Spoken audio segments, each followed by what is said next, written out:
Halo teman-teman, jumpa lagi dengan saya Depri Saipullah.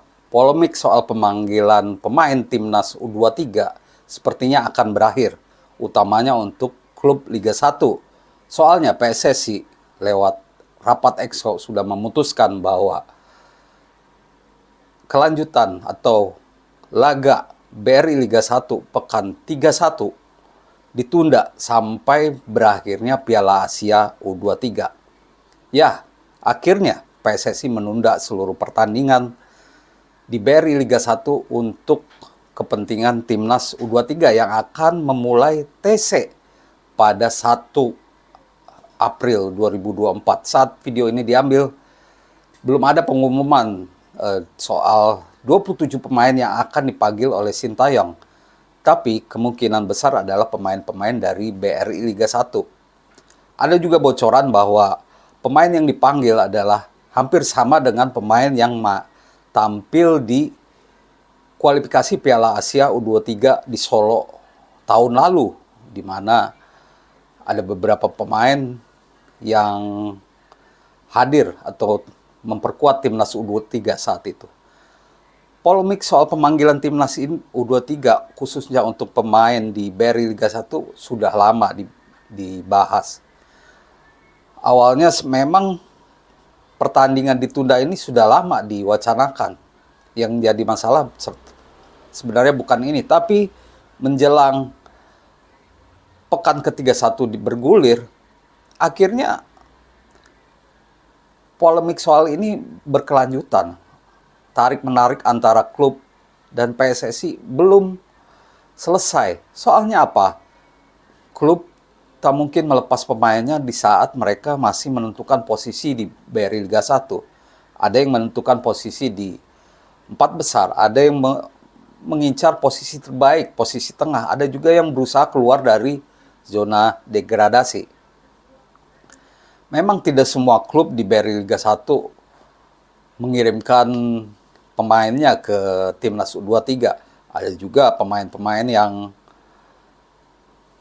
hanya beberapa saja. Yang paling banyak Persija dan Borneo FC. Nah, dua klub inilah yang menolak untuk melepas pemain mereka di saat masih kompetisi bergulir. Apalagi Piala Asia U23 memang tidak masuk kalender FIFA. Sebenarnya ini tak perlu terjadi ya. Utamanya untuk Borneo FC yang sudah aman di 4 besar. Tapi mereka juga tidak mau mengendurkan hasil mereka, tidak mau hasil mereka turun. Maka itu mereka meminta agar kompetisi ditunda. Kalau misalkan ya tim-tim yang pemainnya dipanggil saja yang tidak main, itu juga tidak mungkin dilakukan oleh PT LIP dan PSSI. Akan terjadi banyak laga tunda, dan nantinya ada beberapa hasil yang sudah diketahui, dan sedangkan beberapa klub masih menentukan posisi mereka di klasemen. Maka itu keputusan PSSI untuk menunda BRI Liga 1 ini menjadi keputusan yang adil menurut saya.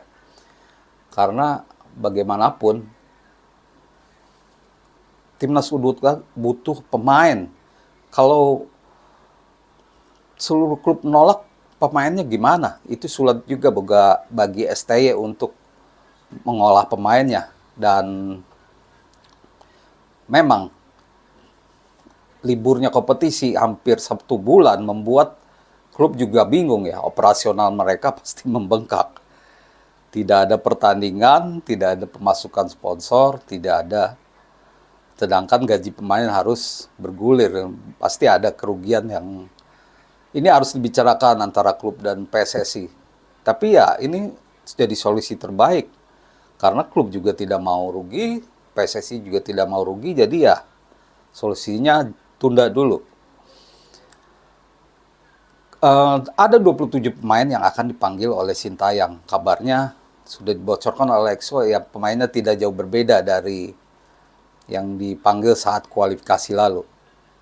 Namun setelah pemanggilan pemain lokal selesai, ada juga masalah lain yang juga cukup pelik karena Sintayong juga ingin memanggil pemain abroad. Saat ini pemain yang ada di luar negeri yang mungkin hampir pasti bergabung yaitu Pratama Arhan dari Suwon FC. Sedangkan 5 atau 6 pemain lagi masih belum jelas. Elkan Bagot kemungkinan besar absen karena dia masih mengalami cedera betis dengan Bristol Rovers sehingga kemungkinan tidak akan dipanggil. Justin Hubner dia baru dipinjamkan ke Cerezo Osaka. Apakah mungkin dia akan langsung gabung dengan timnas Indonesia di saat dia belum main juga saat ini di J-League bersama Cerezo Osaka. Lalu masih ada Ivar Jenner, Rafael Struijk, dan kabarnya Nathan Chuaon juga karena umurnya memenuhi syarat. Terkait pemain-pemain abroad ini saya masih berharap mungkin ya pemain ini gabung telat dengan timnas Indonesia. TC timnas Indonesia U23 sendiri akan dimulai pada 1 April sampai 11 April di Dubai. Setelah itu mereka baru berangkat ke Qatar. Ya mungkin para pemain abroad ini gabung di hari-hari terakhir TC. Seperti saat Piala Asia lalu. Saya berharap itu bisa terjadi ya.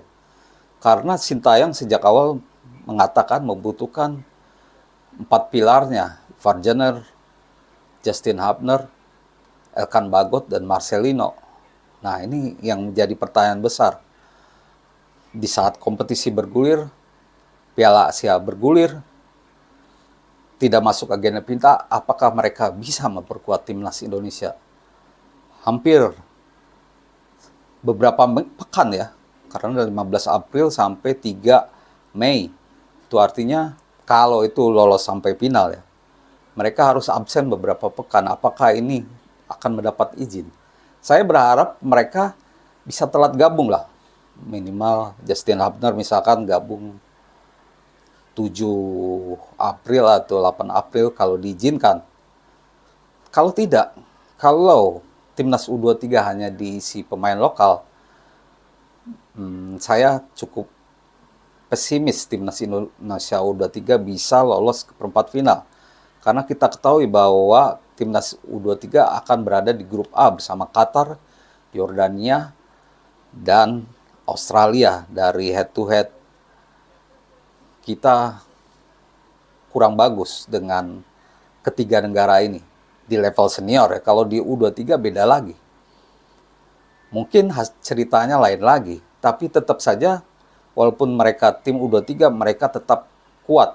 Maka itu kita berharap Ivar Jenner, Rafael Struijk, dan Nathan bisa diizinkan. Marcelino walaupun gabung telat di TC Timnas itu tidak masalah.